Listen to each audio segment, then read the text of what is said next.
Cheers, everybody. Welcome back to another beer review. And in this beer review, we are going to Mozzers.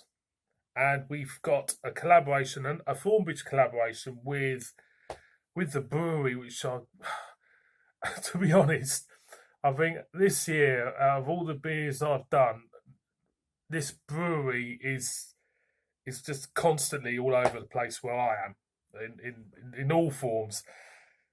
We've got a Thornbridge collaboration with Salt Beer Factory, and it is their Tupelo Hazy Pale Ale, 5.5% ABV, super smashing great. There you go. I'll give it a little twist.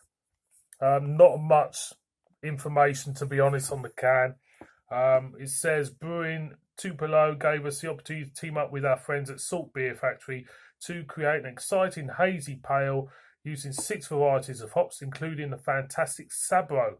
Expect an abundance of tropical goodness and a lot more other stuff. And I'm not going to kind of like divulge anything else. Let's crack it open. See what we get. Yep, hint of coconut there with a little bit of a tropical fruit cocktail mix in the background for me. It smells rather pleasant. So let's whack it in the glass. Yes, Salt Beer Factory. I think I've done. I don't think I've ever done so many beers in such a short space of time this year that is involved Salt Beer Factory, one way or the other. They got their fingers in all the pies, Salt Beer Factory. They really have. They're everywhere for me. So, being a glass, slight haziness to it, thinning, dusting, coating of head to her. The aroma, again, nice little notes of coconut, tropical fruit cocktail. It smells okay, you know. It really does. So I'm going to go in. So cheers, everybody.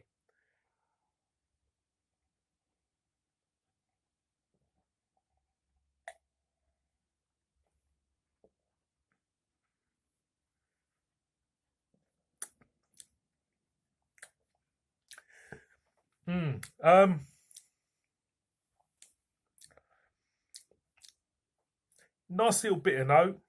Then you get in a little stab of fruit cocktailness in there for me. There's a slight creaminess to this beer, which really gives me the inkling of a slight hint of coconut. The creaminess reminds me of funny enough, a Bounty Bar in a way, because it's got a little bit of coconut swirling around with it. 5.5%. This feels relatively thin for 5.5%. It doesn't, you know, I'll say this quite often.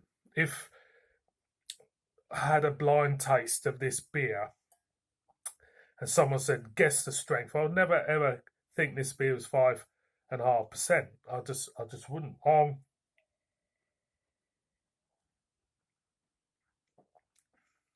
I mean, yeah, it's enjoyable enough. The coconut note is starting to show its presence the more you drink it. So it has got a sessionable quality about this beer because it does feel very, very light. It feels like you're floating in a way.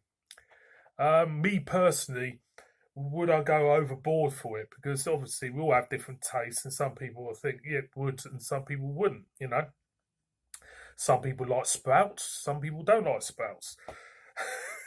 For me, I don't think I would go and buy it again, purely because the beer has got taste notes which, from a personal point of view, I wouldn't really go for. But you know, when you review a beer, this is what I do. When I review beer, I'm I'm not I'm stepping out of myself in a way because I'm looking at it as a beer and what um, it offers as a beer as opposed to a personal um, appraisal of it. So for me, I wouldn't go out and buy it, but as a beer, yeah, it's pleasant stuff. It's doing what it says on the can. One more for the road. Sessionable, yes. Don't session too many of them, but yeah, it's and that's the way. It's very pleasant in a way. God, they're full of contradictions. My reviews, boys and girls, Thornbridges and Salt Beer Factories, Tupelo. Give it a go yourselves. Tell me what you think. Interesting one, that one. Thank you very much for watching this one. As ever, you all stars, every one of you, all stars.